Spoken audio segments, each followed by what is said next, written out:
Hello students, आज अपने इस वीडियो में करेंगे आपके एक्सरसाइज 8.3 का क्वेश्चन नंबर जो 4 है उसका 10th पार्ट। तो यहाँ पर मैं एक बार लिख लेता हूँ आंसर नंबर 4 का 10th पार्ट जो हमें गिवन किया है 1 + 10 स्क्वायर ए, यानी मैंने लिखा 1 + 10 स्क्वायर ए, इसके अपॉन में 1 + cot square A. Okay, is equal to में हमें दे रखा है 1 - 10 और 1 - कोट ए का होल स्क्वायर दे रखा है। ओके, इक्वल टू में फिर दिया है हमें 10 स्क्वायर ए, यानी कि लेफ्ट हैंड पार्ट और मिडिल पार्ट को हमें 10 स्क्वायर ए बनाना है। तो एक बार मैं स्टार्टिंग में लिख देता हूं यहां पर टेकिंग लेफ्ट हैंड साइड, यानी ये जो लेफ्ट हैंड साइड है इसे लिख लेते हैं। क्या है? ये है हमारी 1 + 10 स्क्वायर ए अपॉन में 1 + कोट स्क्वायर ए। ओके, तो आप इसे ध्यान से देखोगे तो आपको दिखेगा कि 1 + 10 स्क्वायर ए ये तो कोई आइडेंटिटी है। कौन सी होती है? 1 + 10 स्क्वायर थीटा होती है सेक स्क्वायर थीटा। यहाँ पर ए है तो थीटा की जगह ए पुट कर देंगे। वहीं 1 + कोट स्क्वायर क्या होता है? 1 + कोट स्क्वायर होता है कोसेक स्क्वायर थीटा। मैंने बेसिक वीडियो में आपको आइडेंटिटीज बताई थी। तो यानी कि यहां से इसको क्या लिख देंगे? इसे लिख देंगे सेक स्क्वायर ए, नीचे वाले पार्ट को कोसेक स्क्वायर ए। अब यहां पर मैंने हमेशा की तरह इनको इनके मम्मी पापा में कन्वर्ट कर लो, यानी सेक जो होता है इसे आप लिख सकते हो 1 अपॉन में कोस, और कोसेक को लिख सकते हो 1 अपॉन में साइन। यानी इस सेक को अपन क्या लिख देंगे? 1 अपॉन में कोस, और स्क्वायर है तो स्क्वायर लगा देंगे, थीटा की जगह ए है तो ए लगा देंगे। अपॉन में ऐसे ही इस कोसेक को क्या लिखें? 1 अपॉन में साइन स्क्वायर ए। अब आप क्या कर सकते हो? ये देखिए 1 2 3 4 कितने टाइम है? 4 टाइम है, यानी कि स्टार्टिंग वाले को पहले को एज इट इज 1 अपॉन में कोस स्क्वायर ए इंटू में 1 अपॉन में साइन स्क्वायर ए है, साइन चला जाएगा ऊपर, यानी साइन स्क्वायर ए अपॉन में 1। 1 से 1 कैंसिल मान लें तो साइन अपॉन में कोस क्या होता है? तो ये मैंने आपको बताया था कि साइन थीटा अपॉन में कोस थीटा हमेशा टेन थीटा होता है। वहीं कोस अपॉन में साइन होता तो कोट होता। तो यहां पर ये साइन अपॉन में कोस क्या बन जाएगा? ये बन जाएगा टेन स्क्वायर ए। स्क्वायर क्यों? क्योंकि दोनों पे स्क्वायर है और थीटा की जगह ए है।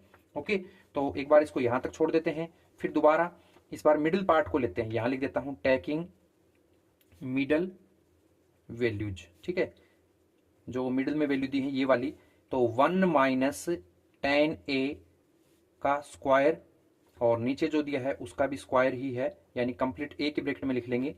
ओके, अब हमें पता है कि नीचे कोट है ऊपर 10 है, आंसर में 10 मिलाना है ना। तो इस कोट को भी अपन 10 की फॉर्म में लिख सकते हैं क्या? जी हाँ, लिख सकते हैं। कोट को लिख सकते हैं 1 अपॉन में 10। तो यानी कि अपर पार्ट को ऐसे लिखा 1 - 10 ए, जबकि लोअर पार्ट में जो 1 था इसे लिखा माइनस किया। इस कोट को मैं लिख सकता हूं 1 अपॉन में 10 ए, और कंप्लीट का स्क्वायर है उसे लगा दीजिए। लगा दिया, इक्वल टू ऊपर वाला जो नंबर उसे as it is 1 - 10 A upon में इसके नीचे 1 माना और इसका ले लेंगे एलसीएम। तो इसका एलसीएम लेंगे, क्या आएगा? 10 ए आएगा। इसके नीचे 1 था इसलिए ये भी 10 ए - 1 ही आ जाएगा। ओके, और होल क्या कर देंगे? स्क्वायर कर देंगे। अब यहां पर देखिए ये कितने टाइम है? 1 2 3 3 टाइम है, यानी कि ये भी रिवर्स हो सकता है। तो ये कुछ इस तरीके से आएगा, 1 - 10 ए को लिख दिया 1 - 10 ए। ओके, और इनटू में ये जो 10 ए है ये ऊपर चला जाएगा, यानी सबसे नीचे वाली वैल्यू ऊपर चली गई, और वहीं पर 10 ए - 1 था इसे लिख देंगे नीचे, 10 ए - 1 लिख दिया। कंप्लीट पे होल स्क्वायर है, कंप्लीट पे होल स्क्वायर लिख दीजिए। ओके, यहां मैं अब इसको सोल्व करके दिखाता हूं। देखिए ये दोनों ब्रैकेट कैंसिल हो सकते थे, बट इसके अंदर माइनस का 1 है, यहां पर प्लस का 1 है, यहां 10 ए माइनस का है जबकि यहां पॉजिटिव है। तो आप क्या करो, इसमें से माइनस कॉमन निकाल लो, अपर पार्ट में से या फिर लोअर पार्ट में से। तो जब माइनस कॉमन निकाले, मान लो मैंने ऊपर वाले से निकाल लिया, तो यहां माइनस कॉमन निकाला, अंदर क्या बचेगा? 1 नेगेटिव हो जाएगा, 10 ए पॉजिटिव, यानी ऐसे लिख सकते हैं 10 ए और माइनस का 1। ये माइनस कॉमन निकाल लिया इस वजह से। साथ में कौन इनटू में? 10 ए, उसे लिख दीजिए 10 ए अपॉन में आपका 10 ए - 1 है, उसे लिख दीजिए 10 ए - 1। ओके, और कंप्लीट का क्या है? कंप्लीट का है स्क्वायर, तो उसे भी लगा दीजिए। हो गया। अब देखिए ये ब्रैकेट और ये ब्रैकेट हो रहे हैं कैंसिल, तो कैंसिल कर दिया। अब क्या बचेगा? माइनस माइनस, और क्या बचा? 10 ए, तो 10 ए लिख दीजिए, और कंप्लीट पे है स्क्वायर। अब मुझे एक बात बताइए कि जब भी किसी की पावर इवन हो और नेगेटिव साइन आगे दे रखा हो तो वो हमेशा किस में कन्वर्ट हो जाता है? पॉजिटिव में, यानी कि पावर 2 होने की वजह से नेगेटिव साइन भी मल्टीप्लाई करेंगे तो पॉजिटिव ही आएगा, यानी इसे लिख सकते हैं 10 स्क्वायर ए। तो देखिए जब लेफ्ट हैंड साइड ली तब भी 10 स्क्वायर ए आया था, मिडिल पार्ट लिया तब भी 10 स्क्वायर ए आया है, और राइट हैंड में भी हमें 10 स्क्वायर ए ही दिया था। तो इट मीन्स यहां पर अपन लिख सकते हैं कि लेफ्ट हैंड साइड हमारी मिडिल वैल्यू के इक्वल आई है, और मिडिल वैल्यू इक्वल आई है हमारी राइट हैंड साइड के, और यही हमें प्रूफ करना था, यानी हैंस प्रूफ्ड।